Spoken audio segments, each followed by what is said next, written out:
공급은 대한되어 있는데 수요가 워낙 늘어나다 보니까 가격이 수직화로 굉장히 솟아올라주고 있다라고 보시면 좋을 것 같습니다. 그래서 반감기가 시작도 안 했거든요. 그래서 물론 반감기를 시작한다고 해서 무조건 다 상승이 나오는 건 아니지만 이전에 1기와 2기와 3기의 사례들로 보게 됐을 때 반감기에 조금 수량에 대한 이벤트가 터졌을 때 굉장히 가격이 탄력적으로 움직였었던 과거 전례가 이미 있어요. 그러다 보니까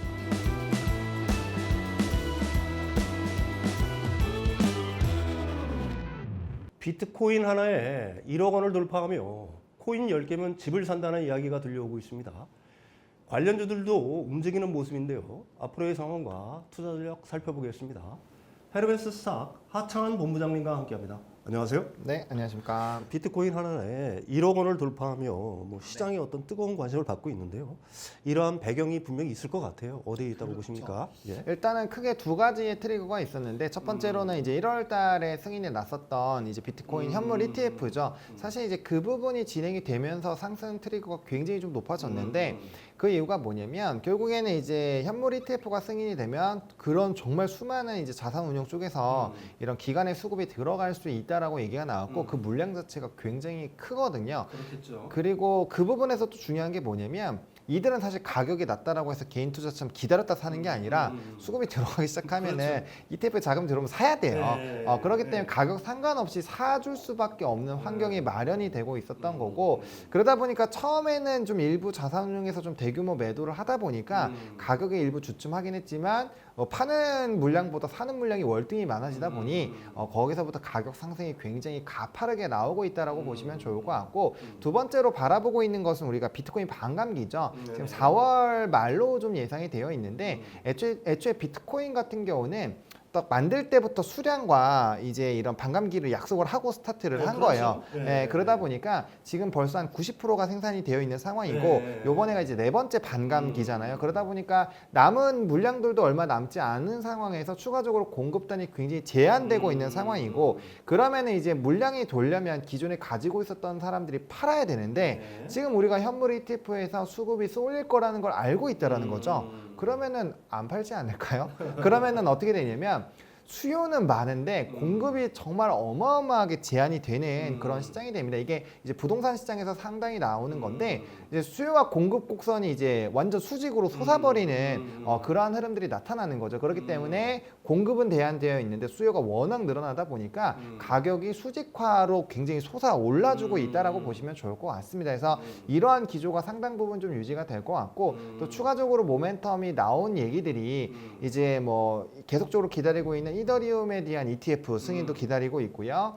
게다가 이제 또 런던 이제 증권거래소에서도 ETN 지수를 만들어서 아예 해버리겠다라고 얘기가 나왔기 때문에 그런 부분에서 유럽의 자금까지 들어온다면 자금의 구조가 이게 장난이 아니거든요. 그래서 그런 부분에서 봤을 때 상당히 상승을 조금 더 노려볼 수 있는 상황은 있다라고 보시면 좋을 것 같습니다. 근데 이제 비트코인이 상승하면서 관련주들 움직임도 좀 빨라지고 있는 것 같아요. 그렇죠. 네. 관련주들 뭐 전망과 투자 전략 세워본다면 어떻게 보면 좋을까요? 네, 사실 이제 관련주들로 했을 때는 전 크게 세 가지로 좀 나눠보시면 좋을 것 같아요. 산업군을. 당연히 이제 비트코인 쪽이기 때문에 저는 비트코인 직투가 가장 좋다라고 여전히 생각을 하고 있습니다. 왜냐하면 비트코인에 대한 가격의 변동성이 생기면서 사람들의 투자 심리가 움직이고 그게 거래대금으로 움직이면서 이제 이런 코인 거래소와 연관되어 있는 미국의 코인베이스라든지 이런 쪽에 움직임이 나타나는 거거든요. 그리고 그쪽이 움직여야 이제 선물 베이스로 해서 비트코인 선물 베이스로 해서 상품에 대한 이런 움직임이 나타나기 때문에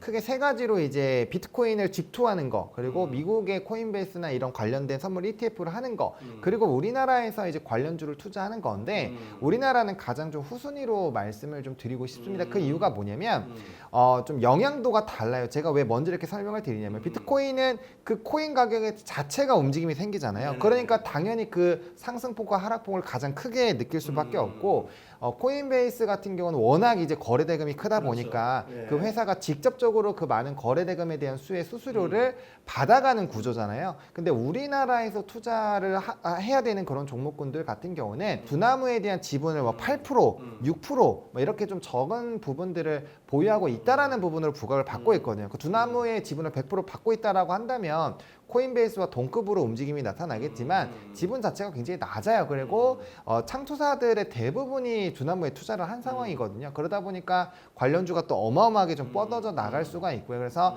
가장 탄력도가 후발로 나타나게 될 거고, 그다음에 장 초반에 강력하게 흐름이 나타난 상황에서 장중에 비트코인 가격이 막 치솟아 오른다라고 한다면 강세가 유지가 되겠지만, 새벽에 강했다가 장중에 또 지지부진하면 그 수급의 연속성이 상당히 떨어질 수밖에 없거든요. 그렇기 때문에 이렇게 나눠서 보셔야 될 것 같고요. 저는 사실 이제 비트코인에 대한 이런 가격 상승은 좀 추가적으로 유지가 되지 않을까라고 생각을 하고 있습니다. 그러다 보니까 관련된 그 전망 같은 경우는 상당히 긍정적으로 보고 있고요. 앞서 말씀드린 것처럼 지금 아직 반감기가 시작도 안 했거든요. 그래서 물론 반감기를 시작한다고 해서 무조건 다 상승이 나오는 건 아니지만, 이전에 1기와 2기와 3기의 사례들로 보게 됐을 때 반감기에 조금 수량에 대한 이벤트가 터졌을 때 굉장히 가격이 탄력적으로 움직였었던 과거 전례가 이미 있어요. 그러다 보니까 기대가 되는데, 지금은 만약에 이더리움 ETF에다가 런던 이제 증권거래소에서 승인이 나오면서 그렇게 되면 이제 기타 다른 쪽에서도 뭐 지수 편입도 하고 또 다른 ETF 승인들이 나오겠죠. 그러면 정말 그 엄청난 자금들이 단기적으로 쏠리기 시작을 할 텐데, 그렇게 된다면 공급량 대비 이제 수요가 너무나게 커질 수밖에 없는 환경이 단기간에 끝날 수가 없다라는 얘기예요. 왜냐하면 지금 이제 승인난 지 2달도 채 안 됐거든요. 그렇기 때문에 앞으로 그 수급은 굉장히 강해질 수 있고요. 그다음에 또 다른 하나의 지표는 주변에 생각보다 비트코인 갖고 계세요라고 질문을 해보면 없습니다. 아, 그래요? 가지신 분들이 그렇게 많지가 않아요. 그러니까 그래요? 알트코인은 많아요. 근데 비트코인을 갖고 계세요? 이더리움을 갖고 계세요? 라고 했을 때는 저는 없는데요가 훨씬 많습니다. 근데 이게 사실 뭔가 좀 이벤트가 되려고 한다면 모든 사람들이 전부 다 뭐 적금 깨면서 이제 뭔가 이렇게 쏟아붓는 그런 흐름들까지 나와줘야 뭔가 좀 큰 변수가 생길 수가 있거든요. 근데 아직까지는 그런 상황은 아니고, 물론 우리나라가 그건 있죠. 이제 약간 뭐 좀 김치 프리미엄이라고 해서 지금 7% 정도를 영향을 받고 있긴 합니다. 그래서 다른 쪽보다 상당히 좀 탄력적으로 움직이곤 있지만, 아직까지 그렇게 가지고 계신 분들이 생각보다 그렇게 많지는 않기 때문에 그런 관점에서 봤을 때는 뭐 추가 상승력 충분히 좀 나올 수 있지 않나라고 생각을 하고 있습니다. 근데 비트코인이 이제 급상승하면서 알트코인에 대한 관심도 굉장히 높아지고 있는 것 같아요. 맞습니다. 알트코인과 비트코인이 같이 이제 동반 상승하는 어떤 커플링 현상. 네. 이걸 갖다 기대하는 사람들도 좀 있는 것 같은데, 그건 어떻게 보세요? 사실 가능성이 아예 없는 것은 아닙니다. 왜냐하면 이전에도 비트코인 가격이 굉장히 좀 큰 폭으로 올라갈 때 뭐 그냥 코인 갖고 있으면 다들 뭐 떼부자 되는 그런 시기가 있었거든요. 특히나 뭐 좀 시어가던 리플 같은 경우도 벌써 지폐주로 올라왔고, 나머지 쪽에서 좀 활발하게 움직임이 나타나고 있는데, 요거는 사실 알트코인만 커플링을 하시는 게 아니라 NFT나 STO까지 같이 넓혀서 보셔야 돼요. 왜 그러냐면은 해당 산업군들, 특히나 비트코인 시장이 굉장히 활발해지고 거래 대금이 늘어날 때마다 거래 대금이 굉장히 높기 때문에, 그리고 다른 쪽에서 수급이 쏠리면서 올라요. 그러면은 우리가 또 이제 그러면 우리 비트코인 너무 늦었다라고 생각이 드니까 여기서 트레이딩 해야지, 그런 심리가 많이 높아질 수밖에 없거든요. 그래서 그런 관점에서 알트코인들도 좀 움직이고 있다라고 보시면 좋을 것 같고, 이전에 코인 쪽에서의 급등이 나올 때마다 어떤 이슈들이 있었냐면은 NFT나 STO 쪽에서도 지난 3거래일 대비했을 때 거래 대금 자체가 30%에서 많게는 70%까지 확대가 되는 이런 흐름들이 있었거든요. 거래 대금이 많이 늘어나게 되면 자연스럽게 새로운 수급이 생기는 거니까 관련된 가격이 높아질 수밖에 없습니다. 그래서 우리나라 시장에서도 사실 비트코인 가격이 올라갈 때 뭐 우리기술투자나 하나투자증권 같이 업비트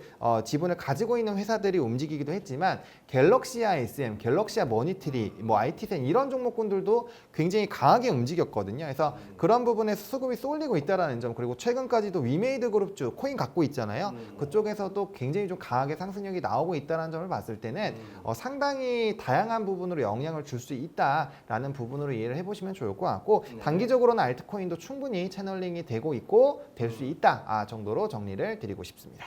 오늘 전해드린 정보들 잘 참고하셔서 성공적인 투자하시길 바라겠습니다. 오늘 말씀 감사합니다. 네, 감사합니다.